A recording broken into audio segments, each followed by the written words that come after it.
आज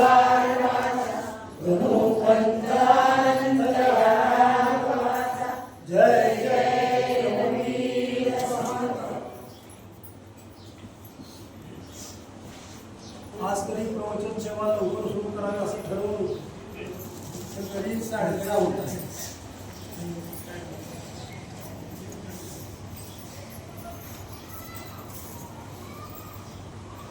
दोन वर्षापूर्वी प्रवचन झालं आणि मला एक श्रोता म्हणाला तुमचं प्रवचन मला फार आवडतं. म्हणलं असं आवडण्याचं काय विशेष काय वाटलं तुला? आहे म्हणलं तुम्ही प्रवचन वेळेत संपतो म्हणून आवडते. म्हणजे प्रवचन करावं तीच जबाबदारी की वेळेत संपवा. आता आपला आजचा विषय काव्याचा आहे. त्याच्यामध्ये समर्थाने पाल्ला काव्य सांगितलेलं आहे. असं प्रवचन पाल्ला नको वेळेत संपवा म्हणजे आवडायला बरं वाटतं आवडलं असं म्हणता येईल. जसं गीत रामायण आहे त्याचप्रमाणे आता दासायन आणि समर्थ कथा असे दोन भाग चालू झालेले त्या 1-2 वर्षामध्ये. आणि त्याच्यामध्ये अतिशय सुंदर अशी समर्थांच्या जीवनावरची गीतं आहेत. त्यातल्या एका गीताने आपण आजच्या प्रवचन सेवेला सुरुवात करूया. 12 वर्षे 12 संवत्सरे आचरुनी तीव्र तपाचरणा निघाले समर्थ तीर्थाटना निघाले समर्थ तीर्थाटना. काशी क्षेत्री श्री शिव दर्शन गंगा स्नाने नरतनु पावन प्रभुराचे अविरत चिंतन करुण ध्यान धारणा निघाले समर्थ तीर्थाटना निघाले समर्थ तीर्थाटना. क्षेत्रायोध्या प्रभुपद पावन राधा कृष्ण चर वृंदावन मथुरा गोकुळ नेत्री देखून साक्षात श्री कृष्णा निघाले समर्थ तीर्थाटना निघाले समर्थ तीर्थाटना. पाहती पुढती पुरी द्वारका सोमनाथ जय नीलंका हेतु बंद देखिलान शंक रामवधी रावणा निघाले समर्थ तीर्थाटना निघाले समर्थ तीर्थाटना. अखंड भारत पायी फिरले जनमत जातीने पारखले असे भारती एकच झाले रामदास झाला निघाले समर्थ तीर्थाटना. 12 संवत्सरे आचरुनी तीव्र तपाचरणा निघाले समर्थ तीर्थाटना निघाले समर्थ तीर्थाटना. तर समर्थांच्या जीवनाची सुरुवात वेगवेगळ्या प्रकाराने सांगितलेली आहे. त्यातल्या महत्वाचा घटक म्हणजे तीर्थाटनाला निघालेले समर्थ. आजचा विषय आपला आहे आता वंदू कवेश्वर. दासबोधामध्ये समर्थांनी सांगितलेलं आहे आता वंदू कवेश्वर शब्द सृष्टीचे ईश्वर ना तरी हे परमेश्वर वेदांत आहे असा गौरव कवीचा केलेला आहे.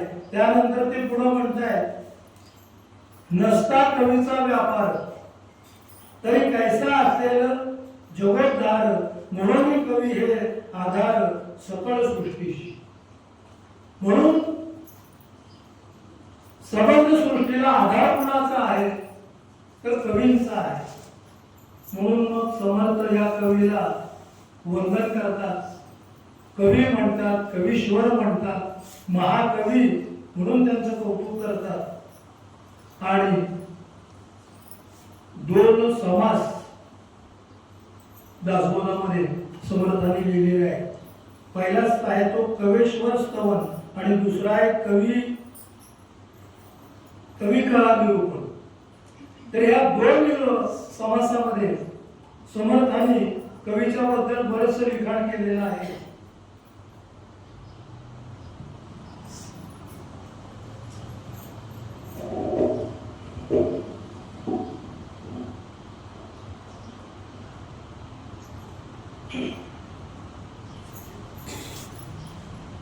समर्थांची शब्दकळा, समर्थांची प्रतिभा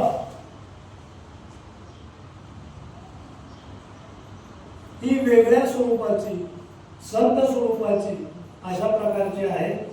तर या दोन समासामध्ये समर्थ असे म्हणतात, या कवी म्हणजे काय, कविता म्हणजे काय, कवितेचे प्रकार असा समर्थांनी त्याचा उल्लेख केलेला आहे. काव्य म्हणजे काय, कवी म्हणजे काय, शब्दकळा म्हणजे काय, कविता म्हणजे काय, त्याचे प्रकार पुढे सांगताय. धीट काव्य, पाठ काव्य, धीट पाठ काव्य, त्यानंतर पालाळ काव्य, वादळ काव्य, बाष्कळ काव्य असे अनेक कवितेचे प्रकार समर्थांनी सांगितलेले आहेत. आणि आपण त्यापैकी बऱ्याचशा कविता वेगवेगळ्या प्रसंगी ऐकलेल्या आहेत. तो प्रकार आपण आठवलेला आहे की ती कविता आपण कशी ऐकली आणि कशी आनंद घेतला त्या कवितेचा. त्यात त्यांनी शेवटी सांगितले कविता रसाळ असावी, रम्य गोड असावी, कोमल काव्य असावं. आणि मग त्यांनी त्या दोन समासाचा समाप्ती केलेली आहे. आजची ही दासनोंदी आहे ती 343 वर्ष समर्थांना जाऊन झालेली आहे. 1608 ते 1682 असं समर्थांचं 74 वर्षाचं आयुष्य. त्यातले पहिले 20 वर्ष निघून गेली इतर कार्यक्रमात, निरूपणात किंवा पुनश्चरण करण्यामध्ये. आणि त्याच्या पुढच्या 50 काळामध्ये ते काव्य समर्थांनी जे लिहिलेलं आहे, ग्रंथ लिहिलेले आहेत, ते जवळजवळ 40,000 ओव्या झालेले आहेत. हे मोठे ग्रंथ आहेत आणि स्फुट रचना त्यांच्या अजून बऱ्याचशा आहेत. अजून धुळ्याच्या कार्यालयामध्ये अजून काही स्फुट रचना समर्थांच्या सापडतात. म्हणजे 40,000च्या पुढं ओव्या त्यांनी लिहिलेल्या आहेत असं आपल्या लक्षात येतं. समर्थांचा विचार असा आहे की जीवन म्हणजे नुसतं जपजाप, कर्मकांड, पूजा, मूर्तीपूजा एवढंच नाही, तर अनेक कला माणसाच्या जीवनामध्ये आहेत. संगीत आहे, मूर्तिकला आहे, चित्रकला आहे, समाजकारण आहे, राजकारण आहे, विनोद आहे, अर्थकारण आहे. तर या सगळ्या एकेका पाकळ्याने मिळून हे जीवन पुष्प तयार झालेलं आहे. आणि कवी काय करतो तर या जीवन पुष्पाचा आस्वाद कसा घ्यावा हे सर्वसामान्य माणसाला तो सांगतो. सर्वसामान्यपणे सामान्य माणसाजवळ स्थूल दृष्टी असते आणि त्याला या स्थूल दृष्टीनं म्हणजे आपले जे चर्मशत्रू डोळे आहेत, कान आहे, त्यांनी त्याला स्थूल जग दिसतं. समोर तो पाहतो, समजून घेण्याचा प्रयत्न करतो. पण कवी जो असतो त्याला अतींद्रिय दृष्टी असते, त्याच्याकडे प्रतिभा असते आणि त्याच्यामुळं सर्वसामान्य माणसाला जेवढं दिसतं त्याच्यापेक्षा जास्त कवीला दिसतं, त्यातलं जाणवतं आणि ते कवितेच्या माध्यमातून तो उतरवण्याचा प्रयत्न करतो. ही सूक्ष्म अतींद्रिय शक्ती ज्याला प्राप्त झालेली आहे त्या शक्तीला प्रतिभा असं म्हणलेलं आहे. आणि प्रतिभा ज्याच्याकडे असते त्याला कवी म्हणावं असं समर्थांनी सांगितलेलं आहे. तर ही जी प्रतिभा प्राप्त प्रतिभा आहे. आता अनेक कवी आहेत पण प्रत्येकाची कविता कमी जास्त उच्च, कमी जास्त खालच्या दर्जाची, वेगळी, ऐकावी वाटणारी, गोड असणारी अशी असते. प्रत्येकाच्या कवितेमध्ये फरक आहे आणि तो फरक आपल्याला जाणवतो आणि त्यातून आपण ती कविता ऐकतो.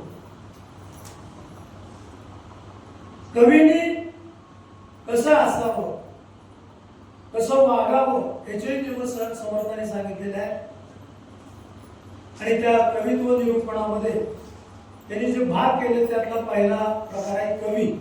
कवी कुणाला म्हणावं तर ज्याला ही सर्वसामान्य प्रतिभा प्राप्त आहे त्याला कवी म्हणावं. तो कविता करतो. त्या कवितेची पातळी वेगवेगळी असते. दुसरा प्रकार त्यांनी सांगितलाय महाकवी. महाकवी म्हणजे काय तर त्याच्याजवळ प्राप्त प्रतिभा असते पण ती त्याच्या अंगभूत झालेली असते. म्हणजे जसा माणसाचा स्वभाव असतो तशी ती प्रतिभा त्याच्या स्वभावात आलेली असते. आणि सामान्य कवीपेक्षा तो वरच्या दर्जाचा कवी असं समर्थ म्हणतात. आणि तो ज्यावेळेस इकडं तिकडं पाहतो निरीक्षण करतो त्यावेळेस त्या प्रत्येक प्रसंगामध्ये त्याला दिव्यत्वाची प्रचिती येते. आणि ही प्रचिती तो त्याच्या काव्यामधून मांडतो आणि उत्कृष्ट असं टिकून राहणार असं काव्य निर्माण होतं. कवीचा तिसरा प्रकार सांगतात तो कवीश्वर. महाकवीचा पुढचा म्हणजे जवळजवळ सगळे संत की त्याच्याजवळ प्रतिभा असते ती अंगभूत असते. पण हा कवीश्वर काय म्हणतो ही प्रतिभा जी आहे ती मला ईश्वराने दिली आहे म्हणून ईश्वर हा सत्य आहे त्याला प्राधान्य आहे आणि त्यालाच मला ही प्रतिभा दिली आहे म्हणून तो ईश्वराला आधी मानतो आणि मग प्रतिभा असा त्या उच्च पातळीवर जो आहे तो हा कवीश्वर आहे. आणि हा कवीश्वर सातत्याने ईश्वर कसा आहे त्याचं वर्णन करत राहतो. ईश्वरासाठी प्रतिभा खर्च करतो. ईश्वर किती मोठा आहे सामान्य माणूस किती सामान्य आहे त्याची वर्णन आपल्याला अनेक कवितांमध्ये करता येतात. शिरवाडकरांची एक कविता आहे त्या संदर्भात. मी काय तुला देऊ मी रे काय तुला वाहू तुझेच अवघे जीवन वैभव काय तुला वाहू मी रे काय तुला वाहू नक्षत्रांच्या रत्न ज्योती तुझ्या ओटी वर धडधडती दीप रवीचा तुझ्या पुढती वात कशी लावू मी रे वात कशी लावू काय तुला देऊ चतुर फुलारी वसंत फुलवित तुझ्यासाठी रे संचय अगणित कशी कोवळी अर्ध सुगंधित कळी कळी वाहू काय तुला देऊ मी रे काय तुला देऊ एकच आहे माझ्या जवळी नयनी जो अश्रुत रंगत एकच आहे माझी दौलत नयनी जो अश्रुत रंगत मानवतेचे जात मनोगत तोच तुला भाऊ मी काय तुला वाहू. या कवीची प्रतिभा ही देवासाठी वाहिलेलीच असते. सगळं काय त्याचं जास्तीत जास्त ईश्वर चरणी त्याने अर्पण केलेलं असतं. आणि या कवीला शारदेचा विश्वाची जी स्वामिनी आहे शारदा आहे प्रतिभा आहे तिचं वरद असतं. आणि हा कवी तिचा सुपुत्र असतो त्याच्यावर त्याची कृपा छाया असते आणि यामुळं तो अतिशय श्रेष्ठ कवी असा म्हटला. समर्थ म्हणतात आपण सामान्य लोक जे शब्द वापरतो ते शब्द तो कवी वापरतो पण ते शब्द त्याला वश झालेले असतात. त्यामुळे त्या शब्दांची रचना योग्य ठिकाणी योग्य शब्द असा तो वापरतो आणि मग अतिशय असामान्य असं काव्य निर्माण होतं. हा कृपापुत्र ज्या ज्या वेळेस मंदिरात ईश्वराची प्रार्थना करतो त्या वेळेस त्याला वेगळं काहीतरी दिसतं. शंकराचार्य देशाटन करत असताना मथुरेला गेले आणि मथुरेला कृष्ण मंदिरामध्ये गेले. खरं म्हणजे शंकराचार्यांनी अद्वैताचा सिद्धांत मांडलेला आहे. मीच देव, अहम ब्रह्मास्मी. व ते मूर्तीपूजा वगैरे फारसे मानत नव्हते. मीच अद्वैत सिद्धांत जो आहे तो त्यांनी मांडलेला होता. आणि हे अद्वैताचे पुरस्कर्ते शंकराचार्य मथुरेला मंदिरात गेले.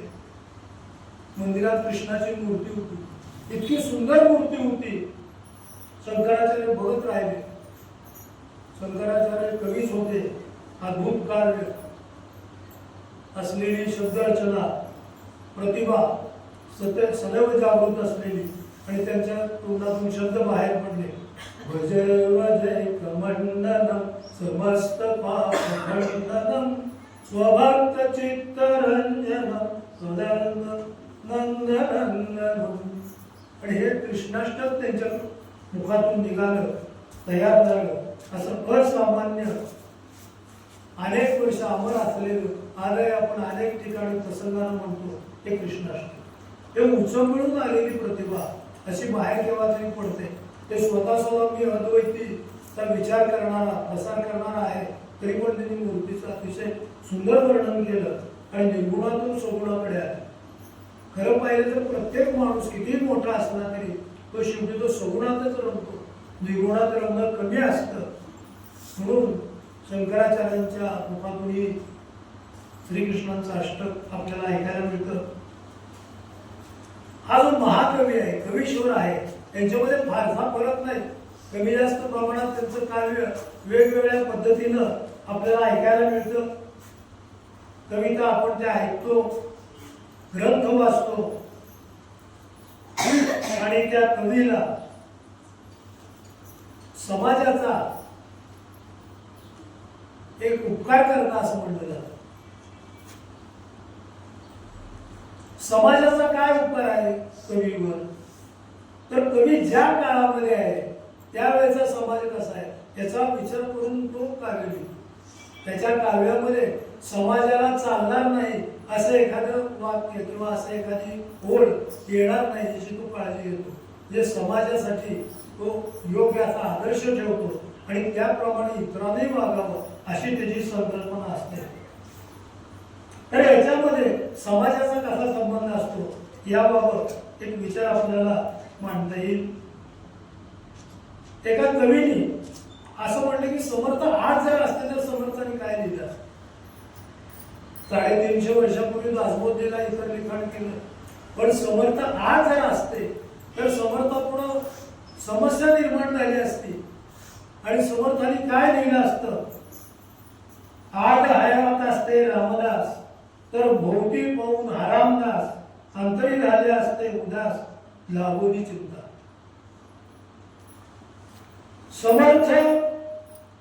समर्थाची या सेवकावर कृपा आहे, असा गल्ली गल्ली गुंड आहे, त्याचेवरी संरक्षण छत्र आहे पोलिसांचे पुढाऱ्यांचे.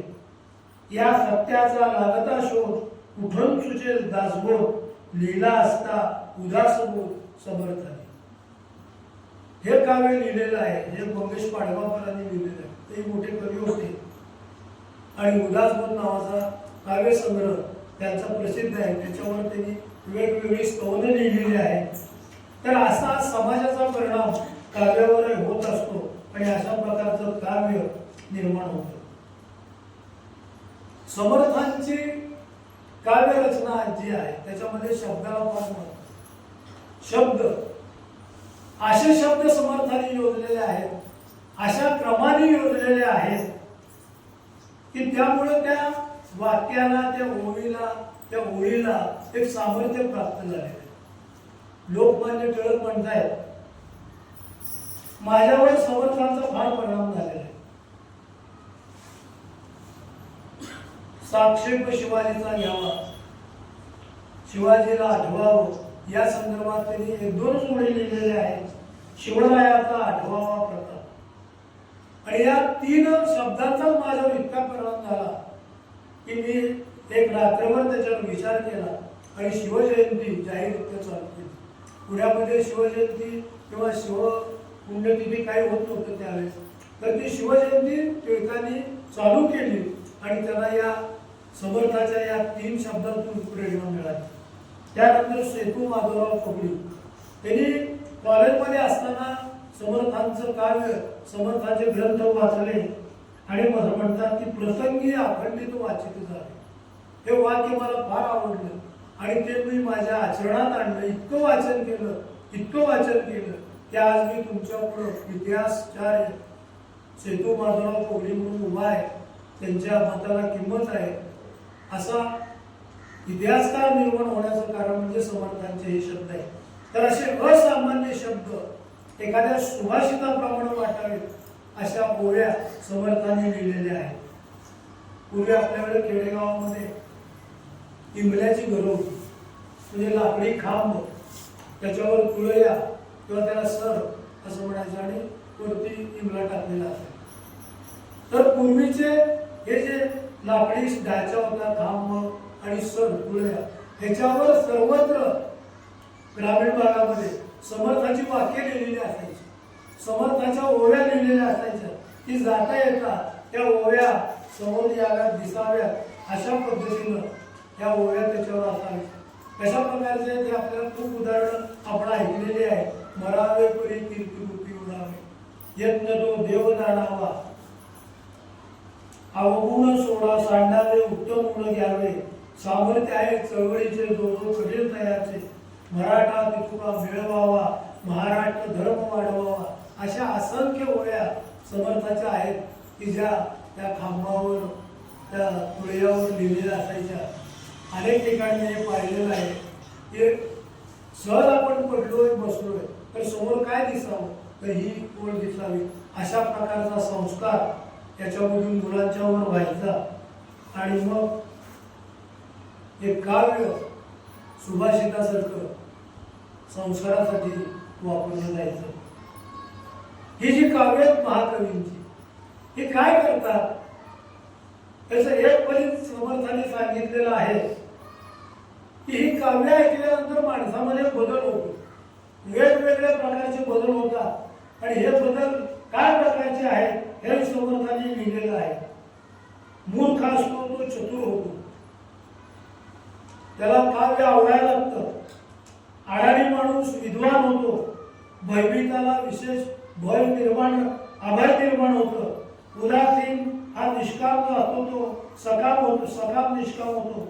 इतक्या कवितेमध्ये शब्द सामर्थ्य आहे. मगाशी आपण त्यातले 2 पाहिले. तर असं शब्द सामर्थ्य त्या कवीमध्ये असतं आणि ते आपल्याला उपयोगात घेता येतं. मनाचे श्लोक संपल्यानंतर शेवटी समर्थाने लिहिलेलं आहे, मनाची शते ऐकता दोष जाती. माणसामध्ये जे काही दोष आहेत ते कमी होतात, मती मंदते साधना योग्य होती. हे मनाच्या श्लोकाचा काव्याचा परिणाम आहे, तो समर्थाने सांगितलेला आहे. दुसरं उदाहरण आहे समर्थाने दिलेलं, आपल्याला माहितीच आहे, ते म्हणजे संत एकनाथ आणि त्यांचा शिष्य गावबा. गावबा हा अडाणी होता, पण एकनाथाच्या सानिध्यात राहिला. ग्रंथ लिहायला शिकला त्यांनी, तो ग्रंथ लिहायला लागला, वाचायला लागला आणि मग असं सांगितलं जातं, असं लिहिलेलं आहे की एकनाथांचे जे ग्रंथ लिहायचे राहिले ते अपूर्ण ग्रंथ गावाने पूर्ण केले. हे अशक्य असं वाटतं, पण हा काव्याचा, त्या ग्रंथांच्या ओव्याचा, तपश्चर्येचा परिणाम त्या गावावर झाला आणि गावा विद्वान झाला, अडाणी विद्वान होतो. आज ते ग्रंथ ज्यावेळेस वाचतात असं म्हणलं जातं की कुठून एकनाथांचा भाग संपला आणि कुठे गावाने लिहायला सुरुवात केलं लक्षात येत नाही. म्हणजे एकनाथाची जी पातळी होती त्याच प्रतिभेने गावबानी पण पुढे लिहिलं आणि ग्रंथ ते पूर्ण केले.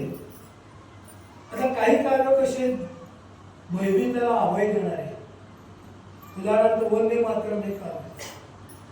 वंदे मातरम काव्य म्हणून अनेक लोकांनी देशासाठी त्याग पत्करला, जीव दिला, लाठीचार्ज सोसला आणि अशी असामान्य अभयाचा गुणधर्म त्यांच्यामध्ये आला, तो म्हणजे वंदे मातरम या काव्यामुळं. आणि हे काव्य आपल्या स्वातंत्र्य लढ्यामध्ये बरंचसं उपयोगी पडलं. त्यानंतर सर्व संतांचं काव्य जर आपण बघितलं तर हे सर्व संतांचं काव्य हे मराठी भाषेला समृद्ध करणार आहे, मोठं करणार आहे. त्या बाबतीत सोपानदेव चौधरी म्हणतात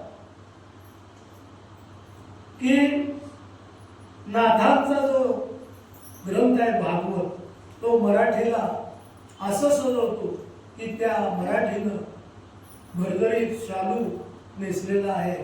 तो शालू म्हणजे भागवत.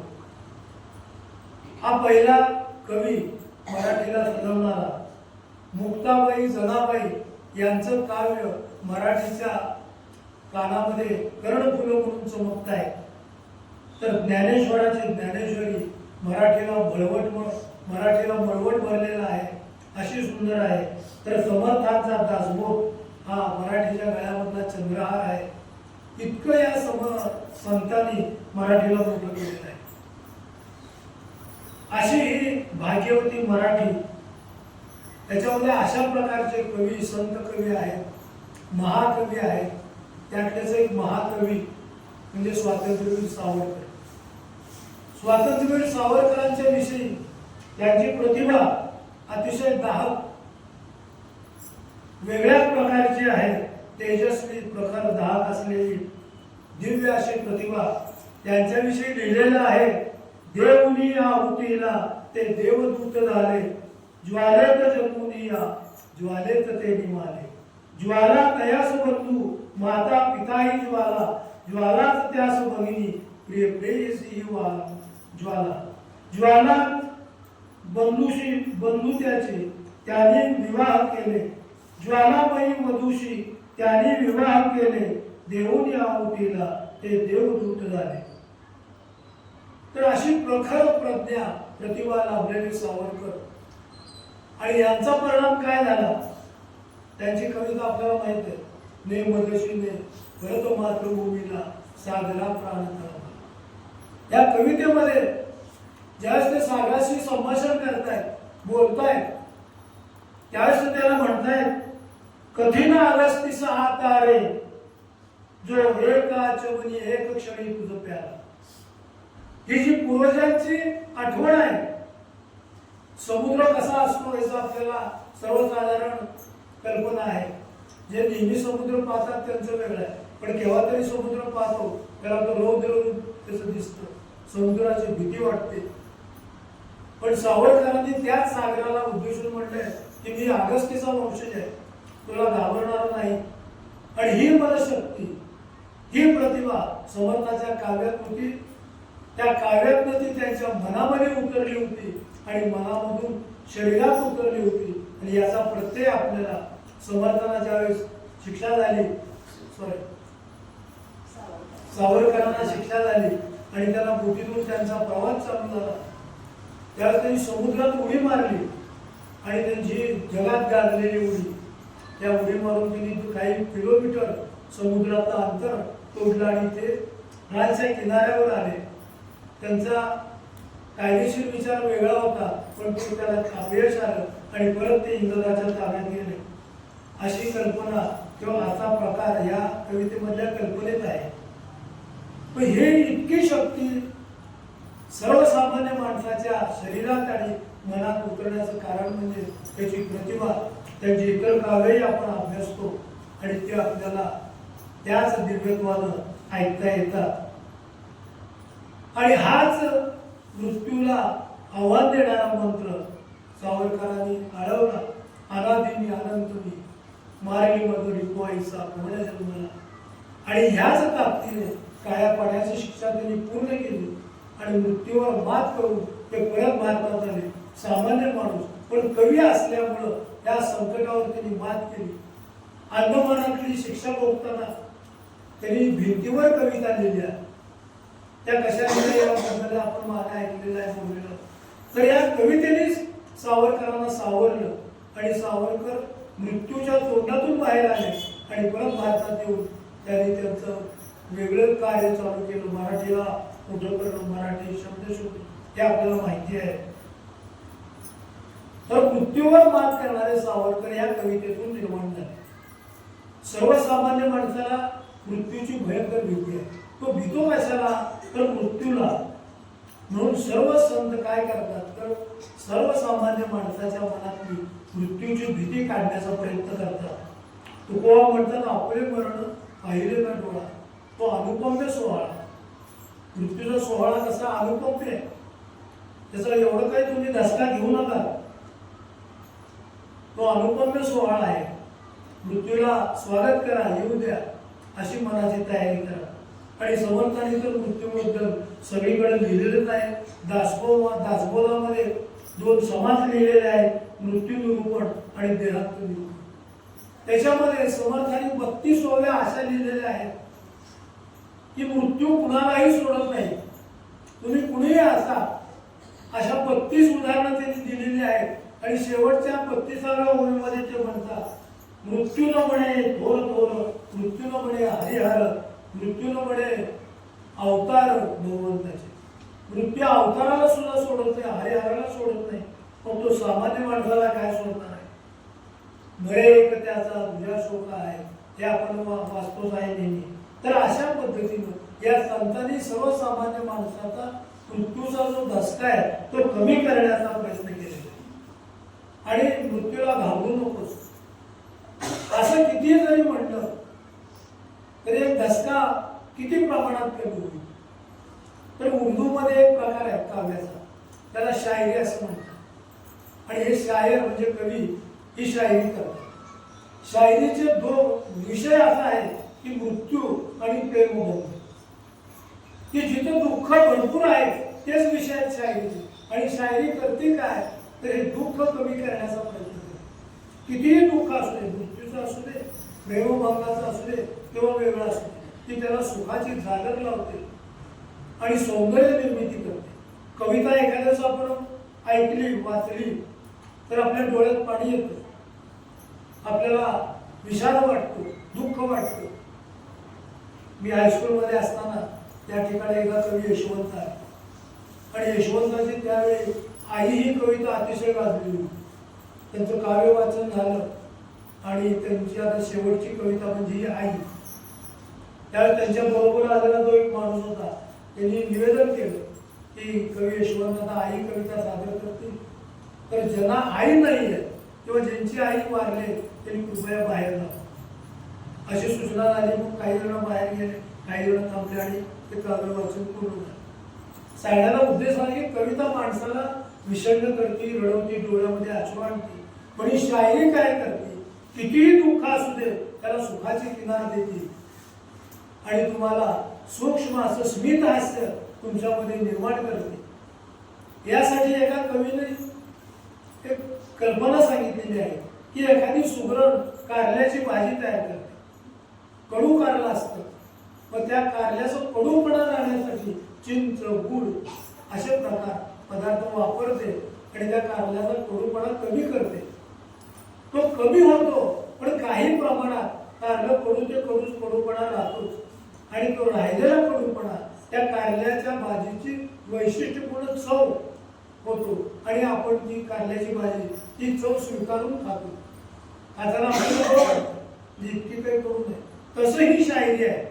शायरी कितीही मोठं दुःख असू द्या त्याला असं स्वरूप देते, त्यात ती प्रतिभा त्या काव्याला असं स्वरूप देते शायरीला की माणूस ते दुःख ऐकतो आणि मनातल्या मनात समाधान त्याला होतं आणि तो किंचित हसतो. अशी ही शायरी आपल्या मराठीत अशा शायरीचे प्रयोग झालेले आहेत. भाऊसाहेब पाटणकर म्हणून आहेत, त्यांनी अशा मराठी शायरी लिहिलेल्या आहेत की ज्याच्यामुळं मृत्यूचं दुःख माणसाने हसत हसत सहन करावं. त्यातल्या काही शायरीच्या 2 ओळी आपण पाहूया. मृत्यू कसा आहे. पौत्राधिका पाहून वाटे झालो जरासा बुद्ध. पौत्राधिक म्हणजे पंतू, नातवाची मुलं. त्यांच्याकडे मी पाहिलं आणि मग मला वाटलं अरे जरा म्हातारा झालं. अशी पहिली ओळ आहे. जळल्यावरी सरणात कळले नक्की आता मेलू. ही दुसरी ओळ. अहो असे बेधुंद आम्ही, आमची धुंद साधी नव्हे. मेले तरी वाटले वेळा दुसरा कोणीतरी आम्ही बघे. म्हणजे या मृत्यूवरच ते लिहित आहेत, पण त्याला विनोदाची किनार कशी आहे, विनोदाचा प्रकार कसा त्यात थोडासा वापरलाय आणि दुःख कमी करण्याचा प्रयत्न केलेला आहे. ऐसे वाटे मृत्यू स्वामी केव्हाच नाही पाहिले. मृत्यूला आपण कधी पाहिलं नाही का? खूप आहेत पाहिले त्या प्रत्येक जन्मी पाहिले. मग प्रत्येक जन्मात आम्ही मेलो, परत जन्मलो, त्याच्यामुळे मृत्यूला अनेक वेळा आम्ही पाहिलेला आहे.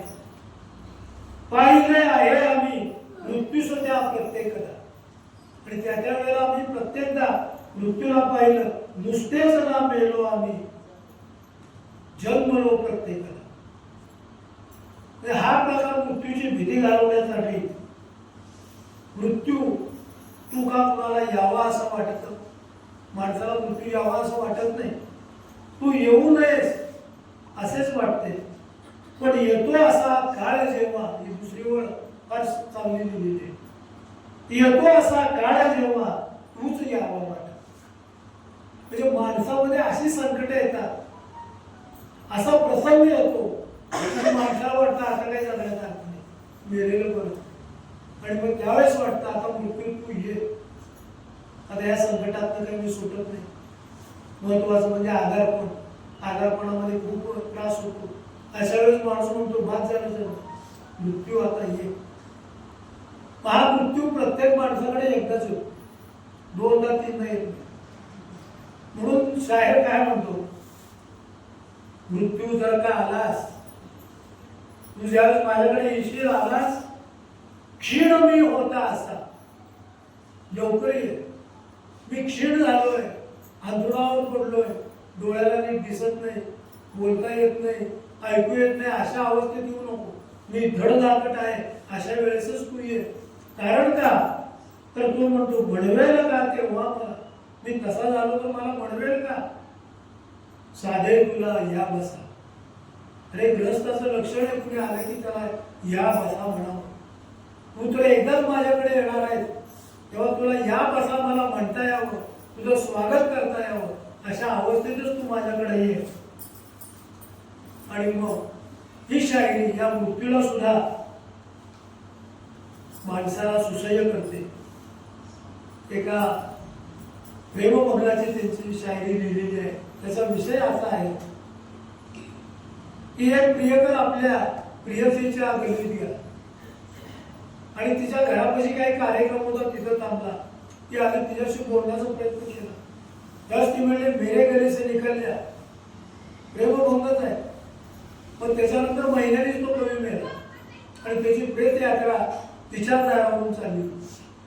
तेव्हा ती प्रियसी म्हणजे ह्याच्या दृष्टीतनं, तिच्या दृष्टीतून नाही, ती म्हणाली अरे मैंने तो तुझे कहा था इस गली से निकल जा, तो ये दुनिया से निकल गया, हे आजचं नाही. म्हणजे हे जे असे शायरी आहे प्रकारची, हे अतिशय दुःख, मृत्यूचं दुःख, हे वेगवेगळ्या प्रकारचं दुःख कमी करते. समर्थ अतिशय रसिक आहे. वेगवेगळ्या प्रकारचं काव्य समर्थाने लिहिलेलं आहे.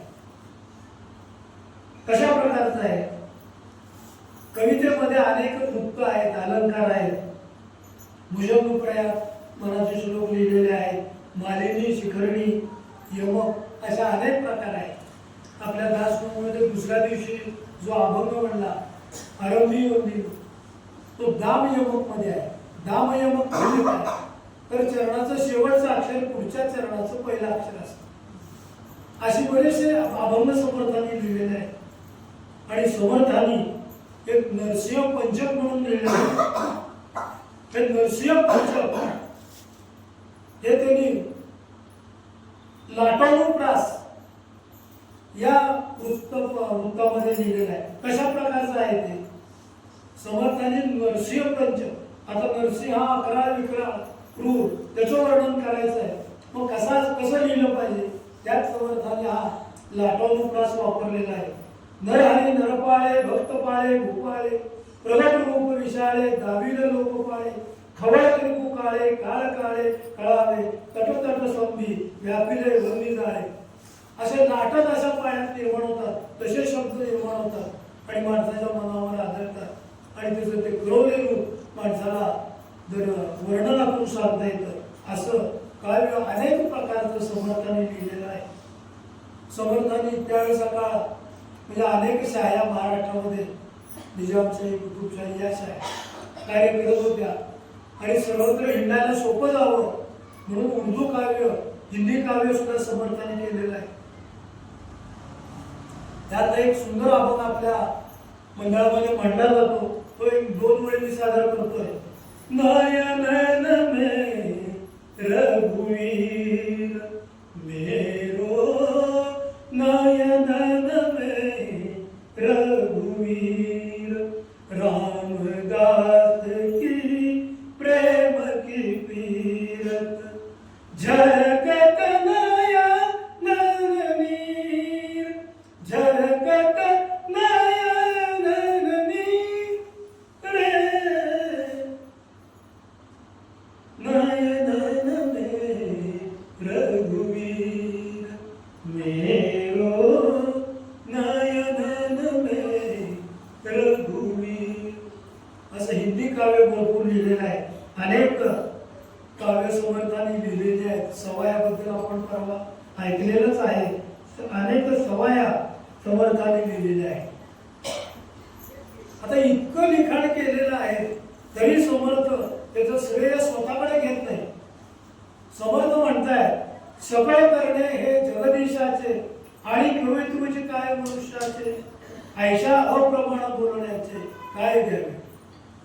हे जे आहे ती जगदीशाची कृपा आहे. प्रतिभा त्यांनीच दिलेली आहे आणि त्या कृपेनं मी हे काही सगळं घेतो आहे. आणि या प्रतिभेमुळं ईश्वराचं वर्णन सामान्य माणसाला मार्गदर्शन हे करत करत असताना मी अनेक सुंदर शब्द शोधले आणि मी स्वतः विश्वरूप शब्द झालो. आणि हे विश्वरूप शब्द लिहित असताना काय कसं लिहिलं जातं. विश्व स्वामी कृपेचा लोट आला.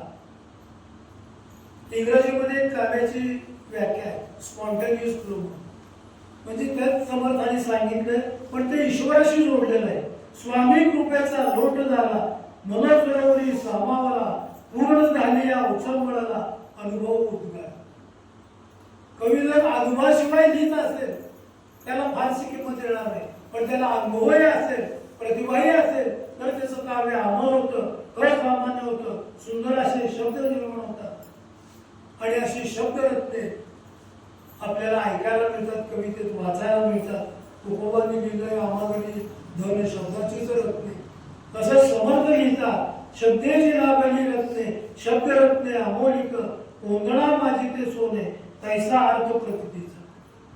तर हे शब्द ऐकले म्हणजे आपल्याला त्याचा अर्थ कळतो प्रचिती येते आणि असामान्य काव्य आपल्याला सुखावतं.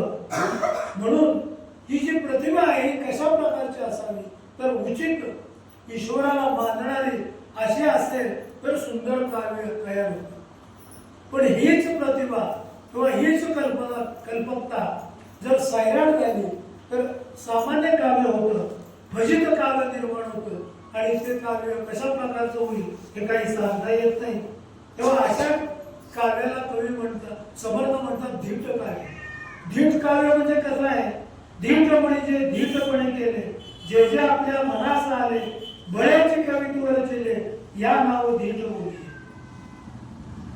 अनुभव नाही स्वतःच्या मनाची तयारी नाही पण सुचलं म्हणून लिहिलं असं ज्यावेळेस काव्य असतं असं काव्य म्हणजे धीट काव्य असं समर्थ म्हणतात.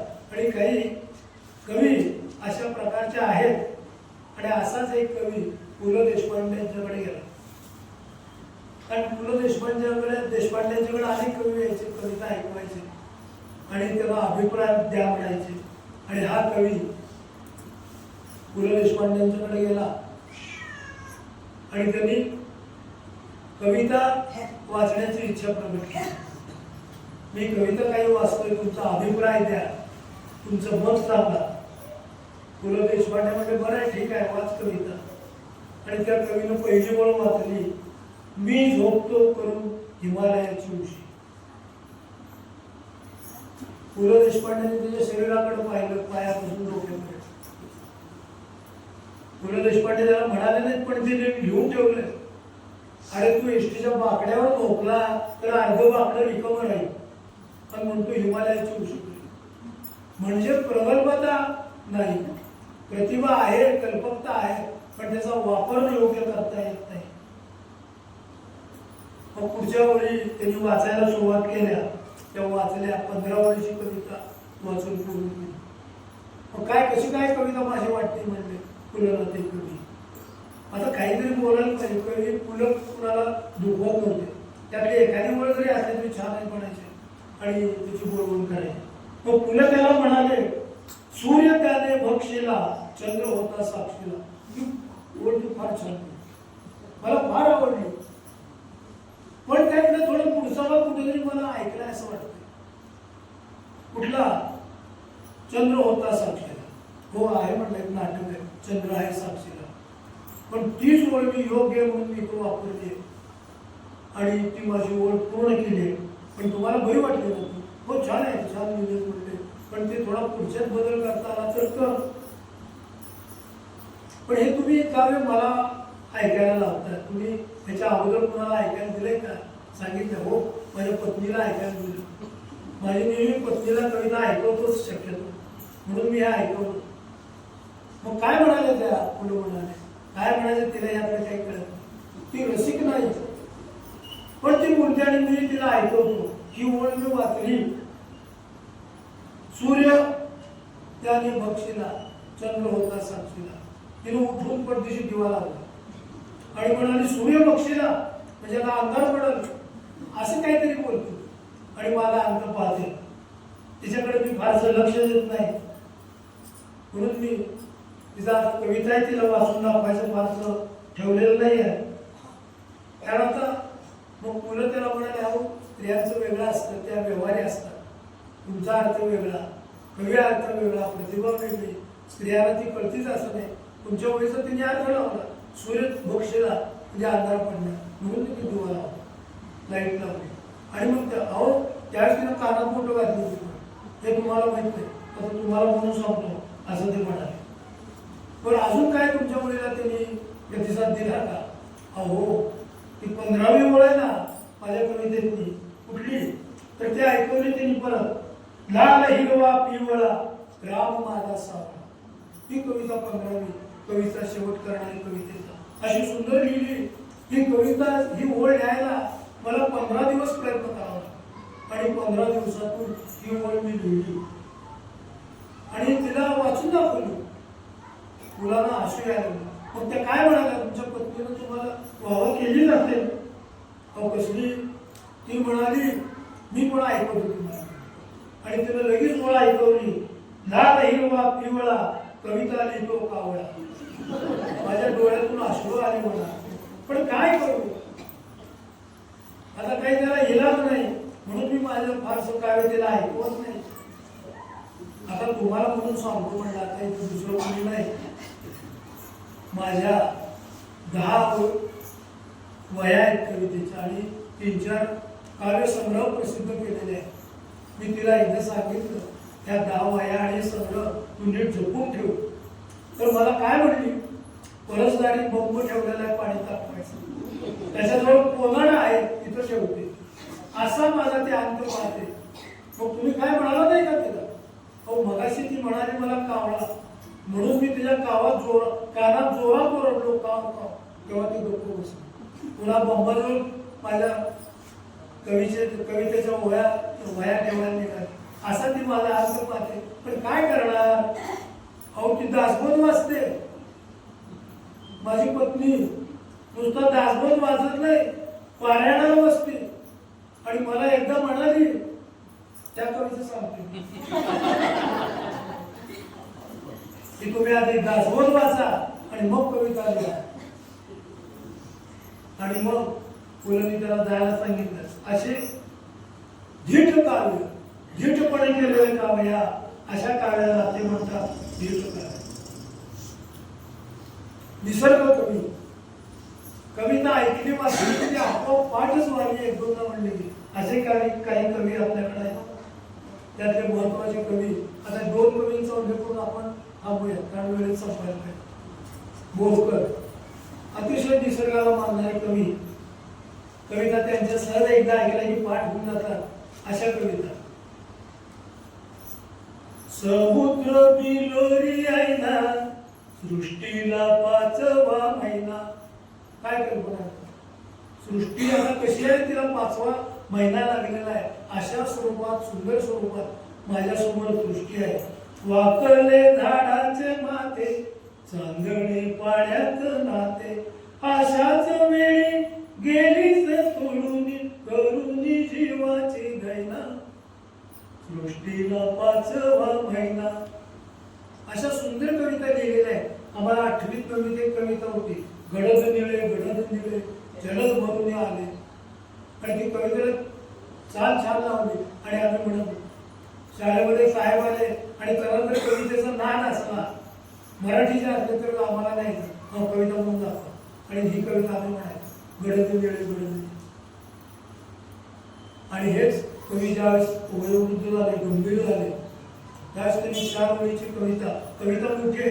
त्यातल्या 4 ओळी कशा आहेत ते मी सांगतो. आता विसाव्याचे क्षण, आता विसाव्याचे क्षण माझे सोनियाचे मणी सुखे ओविता त्याची ओढीतो स्मरणी, त्याची ओढीतो स्मरणी. असं गंभीर काव्य निसर्ग वर्णन असं लिहिणारे बोरकर आपण अनेक वेळा अनुभवलेले आहेत. हे बोरकर त्यांच्याबद्दल असं सांगितलं जातं की दैनंदिन जीवनातला प्रत्येक क्षण ते सण म्हणून जगायचे. इतका त्यांचा आनंद उतरायचा, कधीही दुःखीत असायचे नाही आणि आनंदात जगायचे. आणि त्याच आनंदी प्रतिभा यामध्ये त्यांनी कविता लिहिल्या. अशीच एक उत्कृष्ट कविता आपल्या सोलापूरचे कवी दत्ता हालजगीकर यांनी लिहिली. तिला भाग्यवती कविता असं म्हणलेलं आहे. भाग्यवती का, तर त्या कवितेची 22 भाषांमध्ये भाषांतर झाली. अशी ती कविता. ज्याची बाग फुलून आली त्याने 2 फुले द्यावी, ज्याचे सूर जुळून आले त्याने 2 गाणी द्यावी, ज्यांच्या अंगणात झुकले ढग त्यांनी ओंजळ पाणी द्यावे, आपले श्रीमंत हृदय त्यांनी प्रीत्या करून भरून घ्यावे, आभाळा एवढी ज्यांची उंची त्यांनी थोडे खाली यावे, मातीत ज्यांचे जन्म मळले त्यांना थोडे उचलून घ्यावे.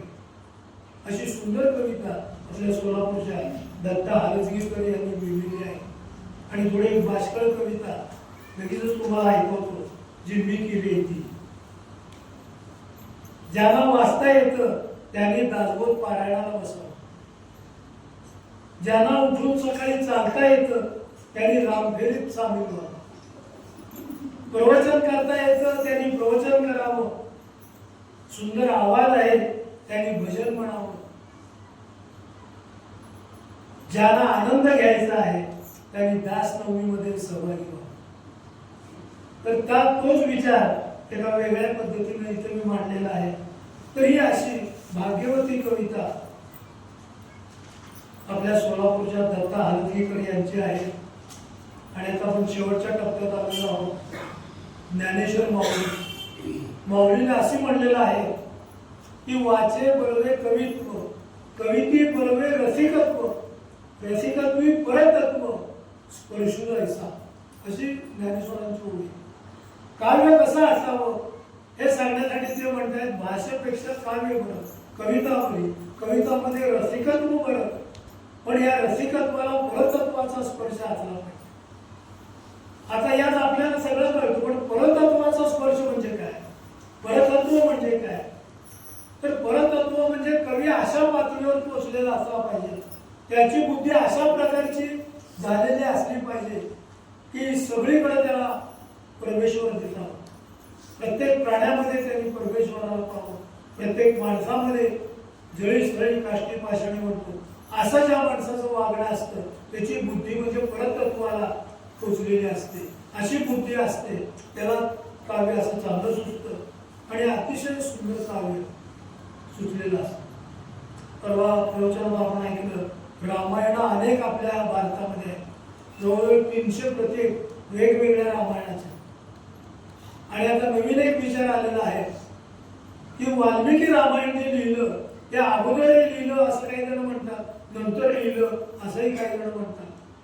तर एक नवीन विचार आलेला आहे की रामायण अगोदरच सगळ्या लोकांच्या मध्ये बोली भाषेमध्ये होतं, सगळेजण म्हणत होते, गीत गात होते. मग त्याला वाल्मिकीने लिखित रूप दिलं आणि पहिलं वाल्मिकी रामायण लिहिलं.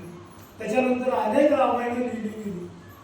त्यातलं आपल्या महाराष्ट्रातलं महत्वाचं रामायण म्हणजे संत एकनाथांनी लिहिले. आणि ही रामायण लिहित असताना प्रत्येक संतांनी वेगळं स्वातंत्र्य घेतलेलं आहे. म्हणजे मूळ रामायणामध्ये नाही असाही भाग त्यात लिहिलेला आहे. आणि यात एकनाथी रामायण जे आहे त्याच्यामध्ये अनेक गोष्टी आलेल्या आहेत. तो संदर्भ एकदा आपण मागं बोललो होतो की लक्ष्मण रेषा वाल्मिकी रामायणामध्ये नाही, किंवा रामाने सीतेला कसं बोललेलं आहे. ज्यावेळेस त्यांनी विभीषण ज्यावेळेस सीतेला घेऊन आला त्यावेळेस रामाने तिचं कसं स्वागत केलं काय सांगितलं, या गोष्टी काहीमध्ये आहेत काहीमध्ये नाही. असं रामायणामध्ये फरक आहे. पण हे सगळं लक्षात घेऊन बोली भाषेमध्ये हे सगळं आलेलं आहे. तर ही रामायणातल्या अनेक कथा बोली भाषेमध्ये आदिवासी लोकांमध्ये अडाणी स्त्रियांमध्ये सुद्धा होत्या. आणि या अडाणी स्त्रियांना जे पटलं नाही ते त्यांनी त्यांच्या काव्यामध्ये म्हणलं. जात्यावर जळत असताना म्हणतात त्या स्त्रिया, राम म्हणू राम राजा नाही सीतेच्या तोलाचा, हिरकणी सीता माय राम हालक्या मनाचा. परतच ऐकलं आणि सीतेला सोडलं म्हणजे राम हलक्या मनाचा आहे. ही धारणा त्या बायकांच्या मनात बसलेली आहे. परत त्या पुढे म्हणतायत, राम सोन्याचा सोन्याचा पण पितळी कानाचा. ऐकलं आणि सीतेला सोडलं. आवडत नाही त्या स्त्रियाला. राम कितीही मोठा असला तरी असं वागायला रामाने नको आहे ही त्यांची संकल्पना आहे. आणि असं रम्य गोड काव्य जे नोबेल पुरस्कारालाही मागे सरकवलं असं काव्य या बायकांच्याकडे आहे. आपण जर कधी ऐकलेलं आहे तर आपण सकाळची वेळ आहे, जात्यावर दळण चालू आहे आणि दळण धरता धरता ती अडाणी स्त्री अक्षर शत्रू असलेली स्त्री म्हणते आहे, उगवला नारायण उगवती संध्या करी नवरत्नाचं जानव त्याच्या डाव्या भुजेवर. अडाणी स्त्री आहे, जाणारी स्त्री आहे, पण तिची कल्पना किती मोठी आहे बघा. नवरत्नाचं जानव. तर दुसऱ्या काव्यात ती म्हणती, उगवला नारायण उगवत कान बाळ माझ्या डोळ्यांनी पाहिलं डोई सोन्याचं जावळ. किती सुंदर रम्य गोड नोबेल पुरस्काराला सुद्धा मागे सरकलं असं हे काव्य आहे. आणि हे खरं काव्य. तर या काव्याचा आपण विचार करून आजच्या प्रवचन सेवेला समारोप करूया. तर हे सगळं आपण समर्थाच्या काव्यातनं निर्माण झाले. जुने कवी नवे कवी असा संदर्भ जोडून प्रवचन फारसं कंटाळवाण होणार नाही असा प्रयत्न केला आणि थोडा वेळेच्या पुढे गेलेला आहेच आहे. तर या समर्थांच्या विषयी शेवटच्या 2 ओळी, महाकवी कवीश्वर सामान्य कवी संत रामदास प्रतिभावंत कवी यांच्याविषयी शेवटी 2 ओळीतच समारोप करूया. कवी वाल्मिका सारिखा मान्यायचा नमस्कार माझा सद्गुरु रामदासा. जय जय रघुवीर समर्थ.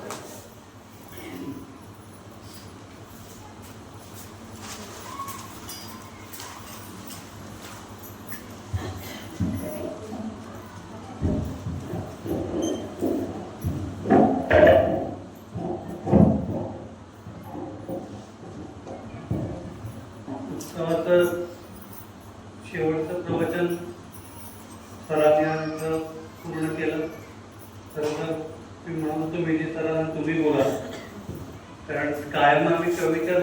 खाली आहोत. पुन्हा एकदा समर्थांचं कवित्व ऐकल्यानंतर आमच्या वाणीला काय सुचतंय का नाही असा प्रश्न होता, पण सरांनी परत ती जबाबदारी माझ्याकडे दिली. खरं तर काव्याचं श्रेष्ठत्व समर्थासहित सर्वच कवींचं सरांनी आपल्या प्रवचनामध्ये घेतलं आणि आपल्या सर्वांना सगळ्या गोष्टींची उजळणी करून दिली. त्याचबरोबर सुरुवातच सरांनी केली. कालही मी म्हणालो होतो, पण तो बोलण्याच्या याच्यामध्ये संदर्भ अर्धवट राहिला की सामर्थ्य आहे चळवळीचे जो करील दयांचे, परंतु तेथे भगवंताचे अनुष्ठान पाहिजे. आणि एकदा हे भगवंताचं अनुष्ठान झालं की ते कार्य ईश्वरी होऊन जातं. आणि ईश्वरी कार्य झाल्यानंतर माणसांनी करण्यासारखं फारसं काही राहत नाही, ते बरोबर ते करून घेतलं जातं. पण त्या चळवळीला अनुष्ठान प्राप्त होण्यासाठी ती काही दिवस ती चळवळ चालवावी लागते. त्याच्यामध्ये स्वतःला झोकून द्यावं लागतं. आणि आम्ही ऐकत आलोय लहानपणापासून, अनेक वेळा आपल्या प्रवचनांमध्ये त्याचा संदर्भ येतो. 70-80 वर्ष तरी झालीच असतील या उत्सवाला. एवढी वर्ष हा उत्सव टिकवला, चालवला आणि त्या सर्वांचं योगदान आहे. आता आम्ही बघतोय त्यामध्ये आराध्य सरांचं योगदान तर खूपच मोलाचं आहे. म्हणजे आता काही करायचं राहिलं नाही. आज मला येताना थोडं उशीर झाला, त्याच वेळेला लक्षात आलं की बैठक मांडण्यापासून, माईक ऍडजस्ट करण्यापासून, त्यानंतर तिथे परत प्रवचनाची स्वतःची बैठक लावून स्वतः प्रवचन करणं. म्हणजे आम्हाला भाऊंनी सांगितलं तसं शाखेला आधी जायचं, स्वतःच प्रार्थना, स्वतःच ध्वज लावायचा, स्वतःच सगळे खेळ घ्यायचे आणि प्रार्थना करायची. ते पूर्ण सगळं काम सर करतायत आणि अजूनही उत्साहाने करतायत. सरांबरोबर सगळ्यांचं सहकार्य आहे. तुमच्या सगळ्या माता आहेत, सकाळी उठल्यापासून पहाटेपासून चालू आहेत. तर ही मोठी प्रेरणा आहे. आता प्रश्न खरंच पडतो की हे एवढं मोठं चालू ठेवणं हे कसं शक्य आहे आणि त्याच्यामध्ये सर्वांनी उभं राहिलं पाहिजे, त्याची प्रेरणा कशी मिळेल. पण मगाशी म्हणल्यासारखं ते ईश्वरी कार्य आहे, ते भगवंतालाच काळजी आहे. त्याची साधना इथे कशी केली जाईल, योग्य वेळी योग्य लोकांना तिथं निवडलं जाईल याची खात्री आहे. पण सरांचं योगदान खूपच मोलाचं आहे. त्यामुळे मुख्य आभार मी सरांचे मानतो की पूर्ण उत्सव आता हल्ली ते पुण्याला असतात, पण पुण्याला असून सुद्धा सगळं नियोजन पूर्ण करून परवा मुंजीचाही कार्यक्रम होता. आम्हाला वाटलं यावेळेला थोडं भार जास्ती पडेल, पण सरांनी तसंही काही घडू दिलं नाही. त्यामुळं सरांचं मोठं योगदान आहे. त्याच्याबद्दल त्यांचे शतशः आम्ही आभारी आहोतच. मंडळाच्या वतीनं आजच्या प्रवचन सेवेसाठी त्यांचा सन्मान करावा अशी विनंती मी विजी सरांना करतो.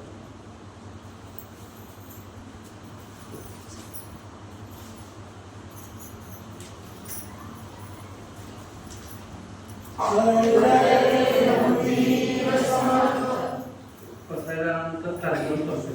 थोडं आभार मानायचे राहिलेले आहेत.